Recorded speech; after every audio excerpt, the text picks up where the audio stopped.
대한민국 탈출입니다. 지난 시간에 우리는 삼권 분립이 무너진 독재의 서막을 보았습니다. 하지만 정치가 무너져 내리며 동시에 비명을 지르게 되는 것은 바로 우리의 지갑입니다. 지금 대한민국 경제는 거대한 폭탄 위에 서 있습니다. 안전 난간도 없이 벼랑 끝에 매달린 노동자처럼 우리는 지금 추락 직전의 위기를 맞이하고 있습니다. 그 폭발의 뇌관은 바로 미국의 경제 보복과 통제 불능의 환율입니다.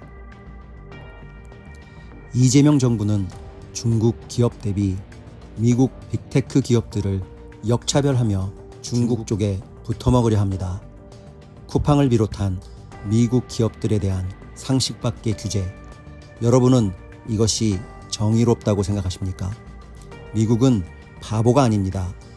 미 무역대표부 USTR은 이미 한국의 플랫폼 규제를 표적 규제로 규정했습니다.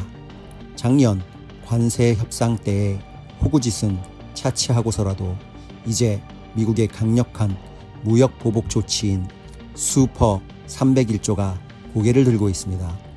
우리의 주력인 자동차와 반도체에 보복 관세가 매겨지는 순간 대한민국 수출은 그날로 끝입니다. 최우방을 적으로 돌린 대가는 국민의 피눈물로 돌아올 것입니다. 정부는 지속적으로 돈을 뿌립니다. 민생지원금, 고유가 피해지원금이라는 명목으로 시장에 무분별하게 풀린 돈은 명백한 매표 행위입니다. 세상은 공짜가 없습니다. 돈이 흔해지면 돈의 가치는 떨어집니다. 과거 환율이 1,400원을 넘었을 때 나라가 망한다고 난리치던 자들은 지금 어디에 있습니까? 환율은 이제 1,500원을 향해 치솟고 있습니다. 원화 가치가 쓰레기가 되고 있다는 뜻입니다. 기름값 리터당 2,000원 시대, 장바구니 물가, 수입 물품 가격은 계속 오르게 될 겁니다. 그런데도 정부는 남탓만 하며 여전히 돈 뿌릴 궁리만 합니다. 이것은 정책이 아니라 인플레이션을 통해 국가가 국민의 재산을 도둑질하는 경제적 살인입니다. 여기에 노란 봉투법이라는 마지막 대못을 박았습니다.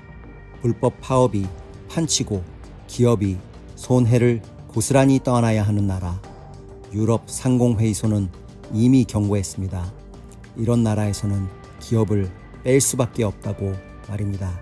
현대 기아자동차, 삼성과 SK가 국내 투자를 줄이고 해외 공장을 늘리는 이유를 아십니까? 살아남기 위해 도망치는 겁니다. 기업이 떠난 자리에는 청년들의 절망과 키오스크만 남을 것입니다. 젊은 세대는 이제 저축도 결혼도 꿈꾸지 못한 채 월세 노예로 전락하고 있습니다. 여러분, 베네수엘라와 같은 몰락은 먼 나라의 이야기가 아닙니다. 우방인 미국과 싸우고 기업을 쫓아내며 돈을 뿌려 환율을 박살내는 과정, 지금 대한민국이 걷고 있는 이 길은 정확히 베네수엘라행 급행열차입니다. 국가 경제가 망가지며 국민들을 지배하기 쉽도록 만들었습니다. 나라에 종속되기 때문이죠. 나라의 보조금에 국민들이 목을 매게 만드는 것입니다. 여러분, 정신 차려야 합니다. 경제가 완전히 멈춰서기 전 우리는 선택해야 합니다. 다음 시간에는 이 경제 파탄의 종착역, 주거 노예화의 실체를 파헤치겠습니다. 깨어나십시오. 우리에게 남은 시간이 정말 얼마 없습니다. 대한민국 탈출이었습니다.